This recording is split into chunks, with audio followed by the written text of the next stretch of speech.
We've got the pride, like I said, of Cleveland, Ohio. He is now 42 years of age, but he's still making the damn walk, and he's taking on no spring chicken himself, 37 years of age, Johnny Bones Jones. And you can understand why a guy like Jon Jones, who's been at the top for so long, who's had all the success that he's had in the sport. We're going to go ahead and click over to his Tapology. 27-1 as a professional fighter. His only loss, guys, as you know, disqualification against Matt Hamill. Otherwise, undefeated inside the octagon, 21 wins, 1 loss via disqualification, 1 no contest, an overturned result against Daniel Cormier.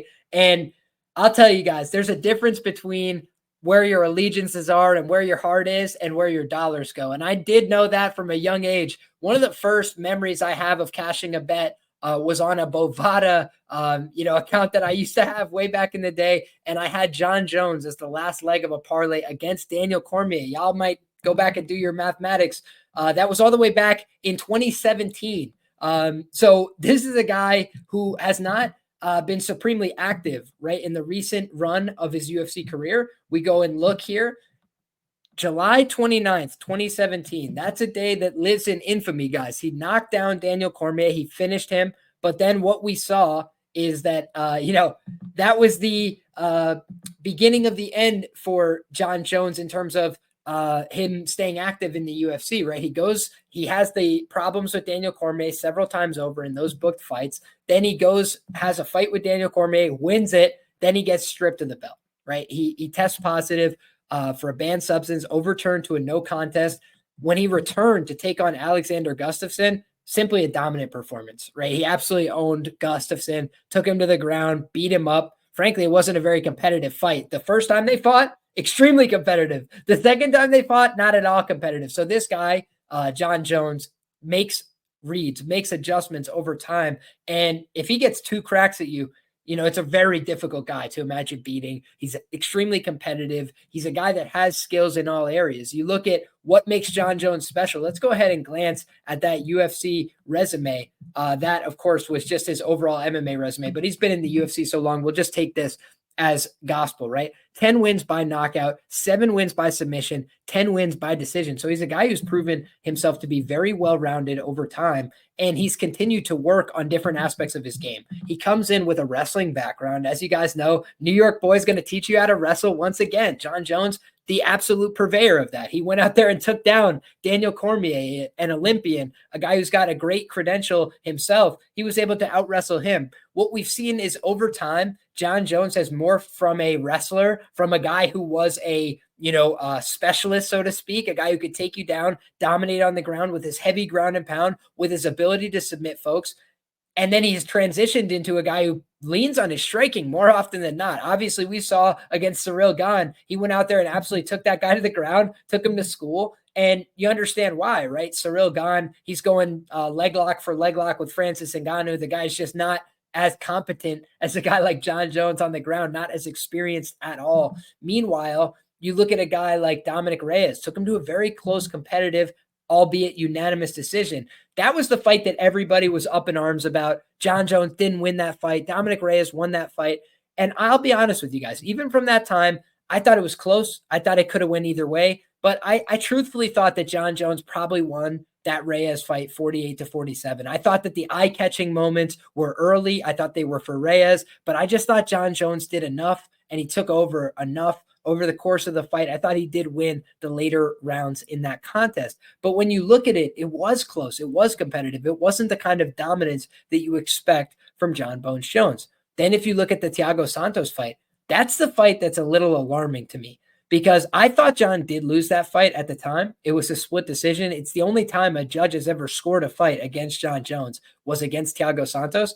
And honestly, I thought that Thiago on one leg kept it very close and competitive. He landed some, pretty solid, striking offerings with his hands, chasing him down, coming forward. And he was doing that on one leg. So it was a little bit alarming there. But if you listen to Jon Jones after, he speaks about the ego. He speaks about why he did it. He said, I wanted to go out there and stand up with this guy. He's a black belt in Muay Thai. I wanted to show that I could go, beat this guy in his own game.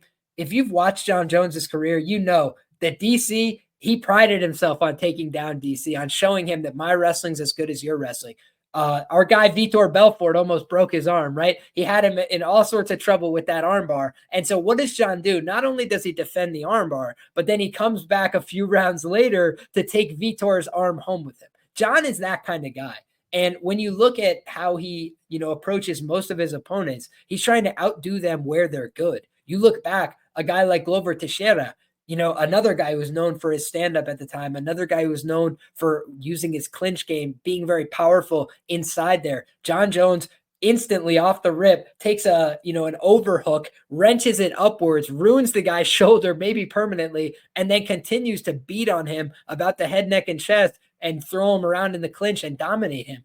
And I think that Jon, when he's motivated, when he wants to be in there, he's one of the very best fighters in the history of fighting, if not the best, right? He's certainly, distinguished himself from his peers because a lot of guys have a blip on the radar, right? This guy that they lost to, that guy that they lost to. You could say for Jon Jones, he's had these super close fights, but I do think my guy Jewish Better in the chat says Jon is a winner. He is a winner. Man, you can look through his credentials outside the UFC as well, right? When this guy wrestles, he's hard to beat. When this guy goes and does a grappling match, he's hard to beat. He's just hard to beat anywhere because he's an extremely competitive guy. And I think that for Jon Jones, he's probably a little bit more of a killer than a guy like Stipe Miocic. Truth be told, like Stipe is a fighter's fighter. He'll go out there, swing with anybody. He's not going to feel bad if he puts you down, nothing like that. But Jon Jones enjoys hurting people. Like if you look at this guy, like Jon Jones will break you down over time. He will try and torture you, punish you, beat you where you're good. All these different things psychologically tries to break people down. And I do think that, a lot of guys fought Jon Jones and they were never the same. Or they certainly weren't able to, have that same level of confidence. He takes that away from a lot of guys. And a lot of guys also have admitted they were beat before the fight, right? Like, I just knew I couldn't beat Jon. I knew I couldn't hang with him. He's got that effect on a lot of people. So I want to just quickly shout out to the chat. Shout out to Azure, says smash the like button. Would appreciate that, guys. That's how we had 11, 12 people hanging out, rocking in here, and just 4 likes on the stream before. So I would appreciate if y'all are watching live on YouTube, go ahead and drop a like on the show. It really helps other people find us. Jones is going to be saying night, night, fireman nerd, says peace and love. I mean, I think it's disrespect, the way people are talking about Stipe. And I'll get to that when we're done with the Jon Jones conversation. But I think there's a couple things that, we should talk about when it comes to Jon Jones, right? Number one, in terms of betting commodities, nobody's paid you off really over the years like a Jon Jones, okay? So I'm going to pull off his resume. And obviously, it's a little different when you're dealing with some fighters that are underdogs compared to fighters that are favorites, right? You can get a higher ROI, certainly, when you're betting underdogs. But in terms of just consistency, Floyd Mayweather was a great bet. Why? Not because he was an underdog, right? It's because every time out, he won the fight. So if you just kept betting on this guy, he's going to continue to make money all the time. And then it's like Jon Jones, 11-0 as a favorite is pretty hard to argue with, right? Like the guy just goes out there, returns 30% ROI, and he's never lost, right? Whether it's a close decision, whether he goes out and finishes the guy in the first round, whether it's Anthony Smith and he decides not to take the DQ, like this guy, Jon Jones, gets over the finish line 11 times to 0 in his last 11 runouts in the UFC. That's everything since April, of 2013. I mean, that's really hard to argue with, right? Like you have to say that this guy is among the very best. This guy is typically fighting in title fights, 5-rounders, and he's winning them against the best guys, against former champions. Like how many former champions has he beaten? An incredible amount. So I think that there's a lot to love about Jon Jones coming into this weekend. I think there's a reason why he's a huge favorite, but we also got to give our credit to Stipe. Shout out to our guy Library, says best MC. Thank you very much, my man. Appreciate that. Artem says, what time for you, boss? Right now for me, it is 12:35 a.m. Local time. So we have just gotten into the 13th of November here in the great state of New York. I want to say something real quick, which is a total aside, but your comment for whatever reason, Artem, brought this back to me. Guys, if you are of the praying type, please say a prayer for the town of Greenwood Lake, New York. I do not live there anymore, so this is not a personal appeal for myself. This is for the people that live there. This is for a beautiful town and city that I grew up in. It's a town of, under 3,000 people these days, according to the last census. There's not a lot of people that live there. It's a small town, but it's a beautiful town, and it's a town surrounded by trees on both sides. It's a valley, and there is a fire on one half of that valley that has threatened a lot of people's homes, a lot of people's lives, and one person has passed away. And they were very young. So it's been a sad story, and I don't mean to bring the vibes down, but I'm asking for prayers. I asked for them earlier on Twitter. If y'all believe, if y'all, get down that way, I'd appreciate the support right now. Cause it's been tough to see, for a lot of people I love, they're struggling right now. So appreciate you guys for the support, and shout out to the great state of New York. Tough people. We got our bacon, egg, and cheeses. We got our coffee. And we know what time it is. So everybody in New York, shout out to you guys. Shout out to the people in Greenwood Lake. God bless you all, and appreciate the prayers from everybody, whether you were on Twitter, on X earlier and you saw that, or just now. I posted a video with the footage. It's harrowing stuff. It's scary stuff. And I got friends out there fighting the fires and all this. So I'm just wishing the best for all of them, and God bless you guys for the support. Now, on the other side of things, guys, I've trained at Strong Style MMA in Ohio, so I've got some affinity for our guy Stipe Miocic. Stipe is a rare breed in fighting. Okay, most guys in fighting are showmen. Like they got into fighting in part because of the art, right? There's martial arts, there's the sport, and then there's the the theatrics. There's all the stuff that comes with it. There's the lifestyle, right? You're talking shit. You're out in Vegas, like these kind of things that some guys love about fighting. Other guys, it's not for them, right? And Stipe Miocic is not a guy who's like, drawing a lot of attention at the gym. He's a family guy. He's a guy that's going about his life. Like he's working at a firehouse. People run into him in Cleveland. It's not like he's walking around with 10 security guards and an entourage or something like this. Like Stipe is that guy. He's a local guy. He's a guy that's very well respected in his community. And he's like the opposite of Jon Jones in a lot of ways, right?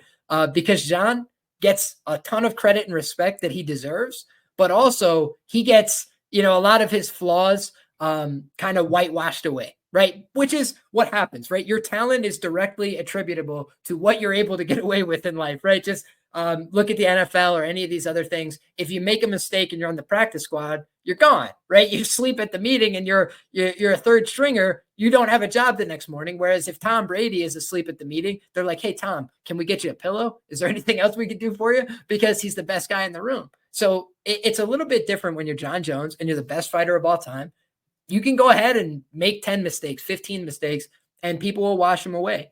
And a guy like Stipe Miocic, he's had a hard route. He's been in the heavyweight division, not light heavyweight. It's a little bit different, a little bit more volatility, right? These guys are swinging leather. And I think, one of the things that's fascinating about Stipe Miocic is his win over Francis Ngannou is like one of the most memory hold results in fighting. And granted, that was all the way back in 2018. But the last time Jon Jones recorded a knockdown in the UFC was 2017, guys. It was against Daniel Cormier. He hit him with that head kick, dropped him. That's the last time he's knocked somebody down in the UFC. Is he still dangerous? Yeah. Do you not want this guy on top of you? 100%.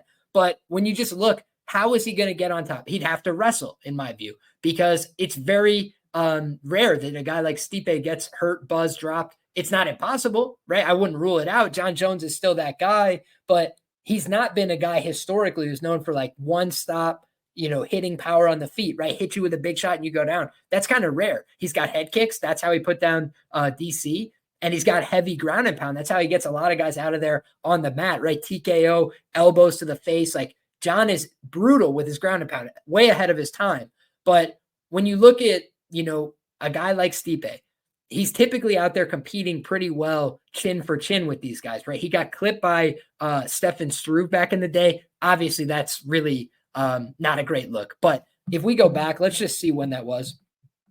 He got clipped by Stefan Struve in 2012. So I think in the year of our Lord 2024, we could go ahead and give our guy Stipe a pass for getting finished 13 years ago. But when you look back, otherwise, Junior Dos Santos, he lost that fight. Watching it live, I thought he won it. I was watching the sport all the way back then, guys. In 2014, I remember watching it. live, and I remember thinking to myself, man, I thought Stipe got it done. I didn't expect him to win prior to the fight, and I remember thinking after the fight that he had done enough, and he got jobbed out on the cards. But when they rematched for the title, he put him away and won. So you look at this guy, Stipe Miocic. Let's go ahead and examine the run that got him back into title contention, right? So he loses to Junior Dos Santos, and he had already won a main event against Fabio Maldonado. I watched that one live too. I think I might have been a sophomore in high school back then. So shout out to all you guys that have been watching the UFC for as long as I have. I appreciate the old school fans, and I appreciate everybody who's new as well. I'll try and give you guys some old school perspective.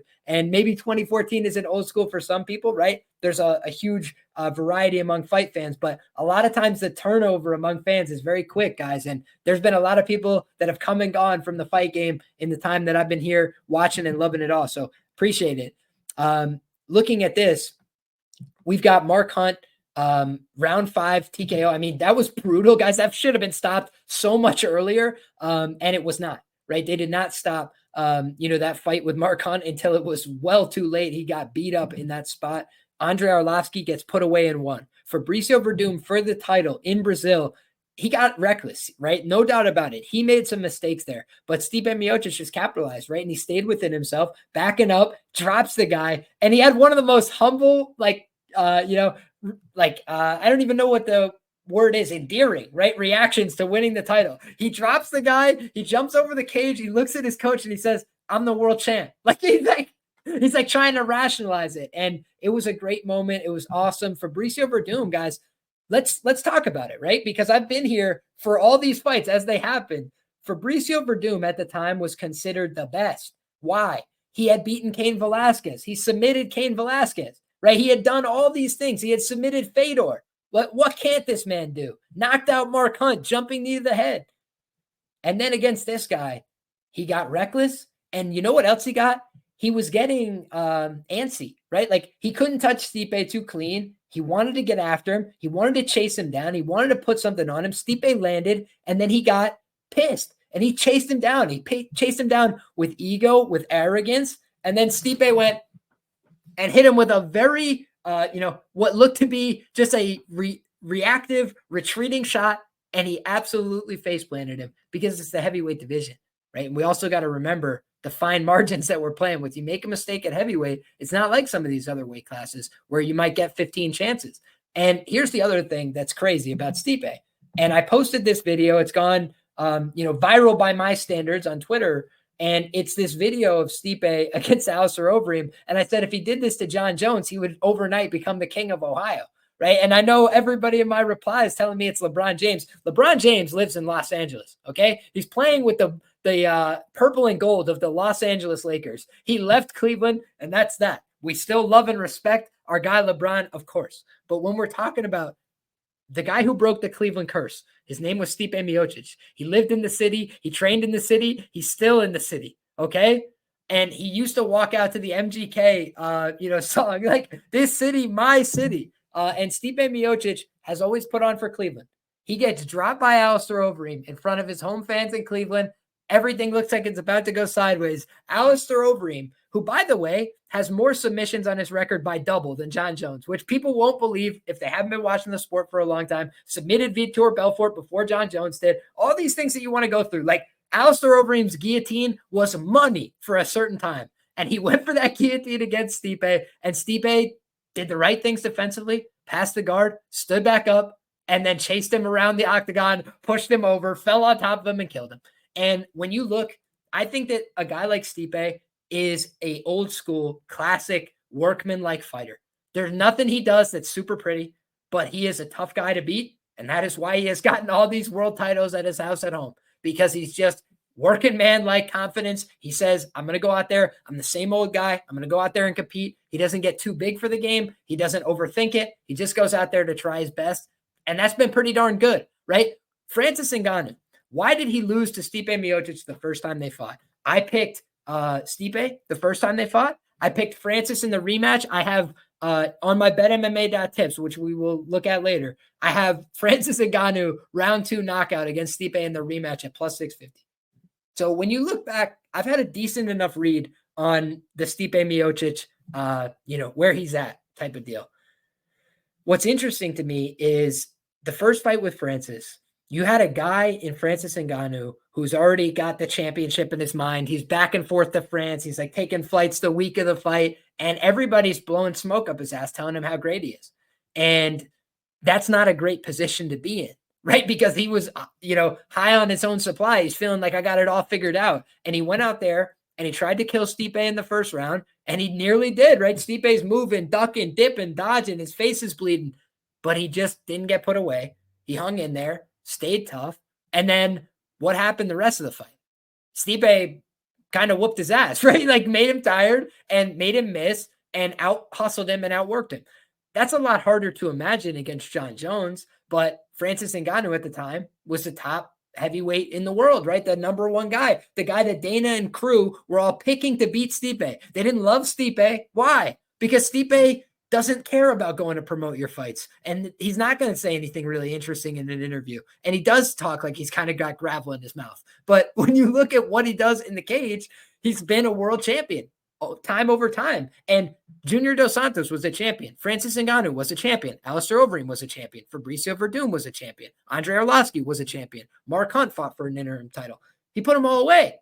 He's beating them all. It's like Stipe, he didn't put away Francis. Apologies. He put away everybody else. And by the way, he almost finished Francis too from pure exhaustion. Francis had nothing left, and Stipe barely had anything left because he had dip, dive, ducked, dived, and dodged. He did everything, right? He did the 5 Ds. But when you look back, Stipe is a kind of guy that I don't feel great, saying minus 500 against Stipe Miocic. Like Stipe has been a proven commodity himself. I talked about Jon Jones, 11-0 at the betting window. He has the longest and most prolific win streak as a UFC favorite, right?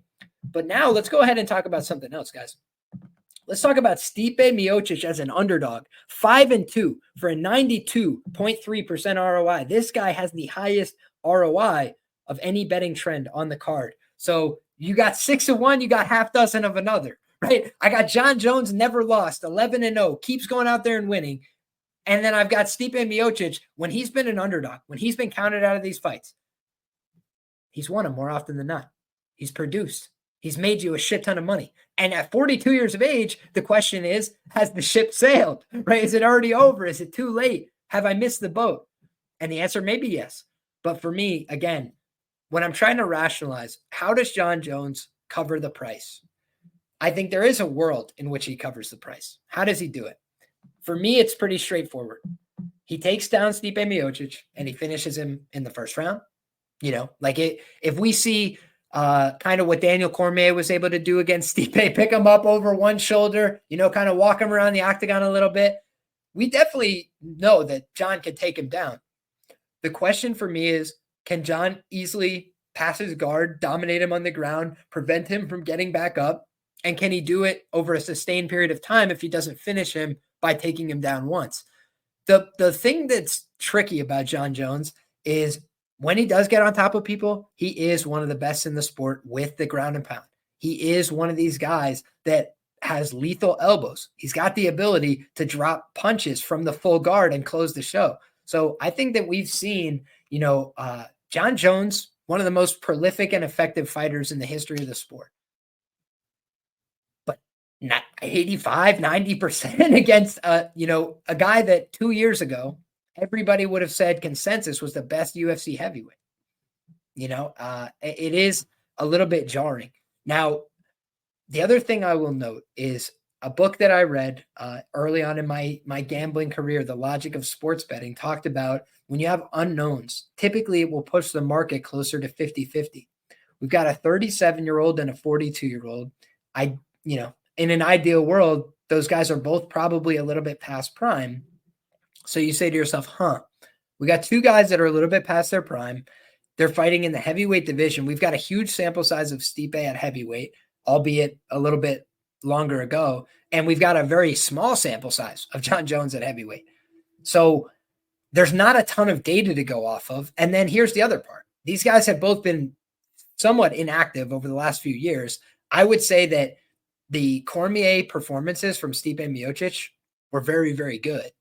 And the most recent Ngannou performance left a lot to be desired, right? He kind of looked athletically like a shell of himself. But how much of that was Francis being more confident, being ready for the rematch, being the younger, more athletic guy, and taking advantage of it. And so you have Jon Jones, a guy who, not the picture of consistency in terms of work ethic, right? Not the picture of consistency in terms of health, safety, participation in the sport, any of these things. So he was very much ahead of his peers for a long portion of his career, and that could still be the case. But at 37 years of age, how much of his athletic, advantage has faded away with time, with injuries, right? One thing that hasn't been talked about much in any media I've consumed is the fact that Jon Jones is the one who postponed this fight, right? Stipe Miocic was ready to go. Jon Jones got injured, wrestling Dante Mays of all people. And, that's the reason why we're 1 calendar year later, essentially, on trying to run this one forward. And so they clearly wanted to set up Jon with a big fight in New York and do it against Stipe, give him a chance at a huge legacy spot. But now Jon is 1 year older, just like Stipe, and he's coming off of a shoulder problem, I believe it was. So I just don't know what I'm getting on the Jon Jones side. I know I'm getting a great fighter. I know I'm getting the guy who's supposed to win. Minus 200, minus 300.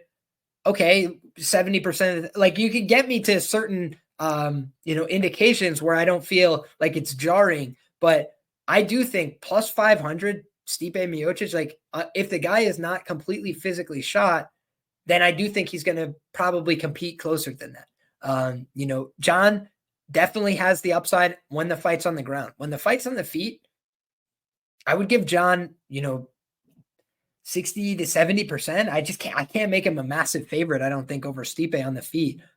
He doesn't throw a tremendous amount of volume. He does have good kicks, so he would be the much more varied striker. But Stipe, pretty meat and potatoes, pretty effective though, right? He just rips to the body, rips to the head, tries to touch people with the jab, keep people back, make some adjustments mid-fight.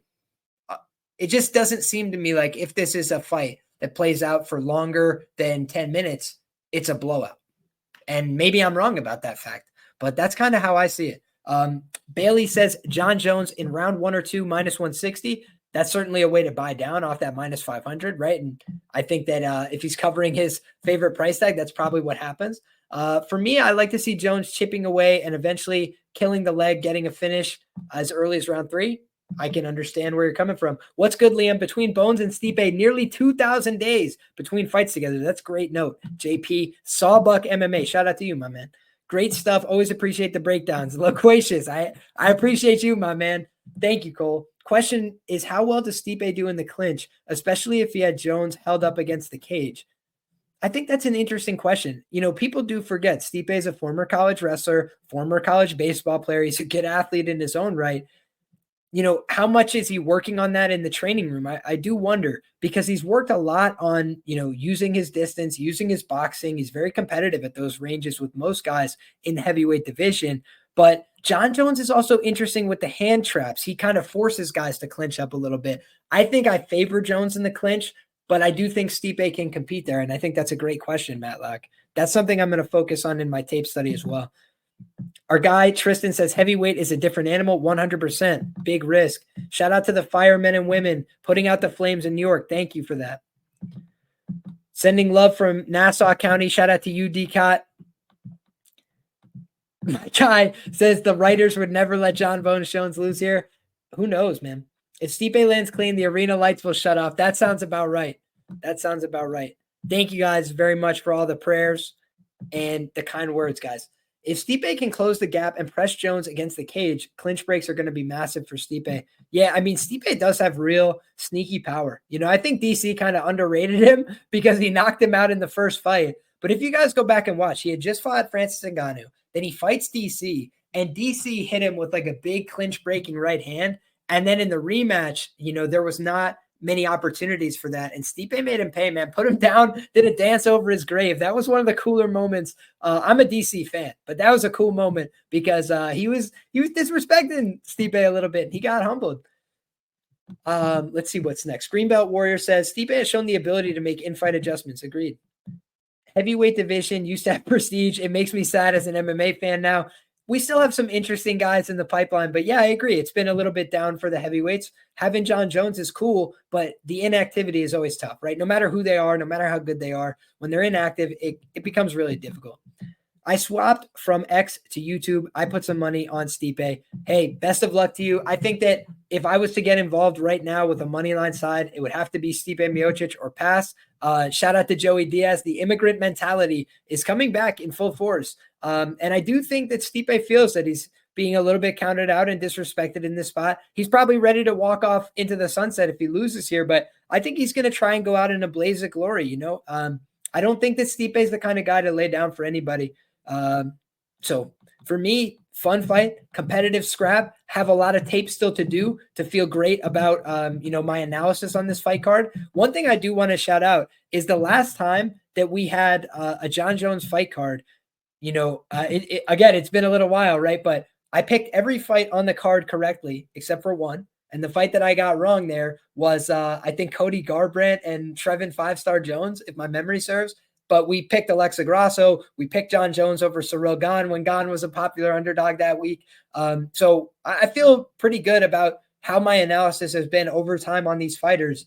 And, I'm always willing to look like a fool on this show. And I don't think of Stipe as like a punk, an easy fight, a bum, any of these things that people are kind of ragging him with this week. 42 is old for heavyweight, no doubt about it. But it's not something that we haven't seen before, right? The 37 and older 35 and older stat was for divisions 170 and below.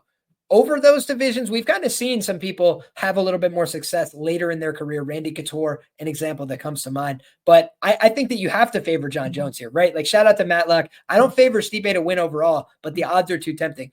I think if you had to assign a favorite, everybody's going to assign the favorite Jon Jones. It's a question of degree. How much of a favorite should he be here against a guy like Stipe Miocic? And I think that minus 500, a little bit, a little bit wide for me. Library says 90% of his bankroll on Jon. There you have it.